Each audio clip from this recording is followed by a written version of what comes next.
ಗುರುಗಳ ಬಗ್ಗೆ ಸ್ವಾಮಿ ವಿವೇಕಾನಂದರ ಸ್ಫೂರ್ತಿದಾಯಕ ಉಲ್ಲೇಖಗಳು.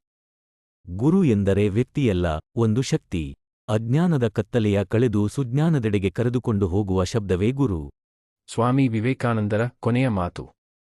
ಏಳಿ ಎದ್ದೇಳಿ ಗುರಿ ಮುಟ್ಟುವ ತನಕ ನಿಲ್ಲದಿರು. ಗುರು ತನ್ ಮನ ಕೆ ದುಃಖ ಹರೆ, ಗುರು ಸೆ ಬಡಾ ನ ಕೋಯ್.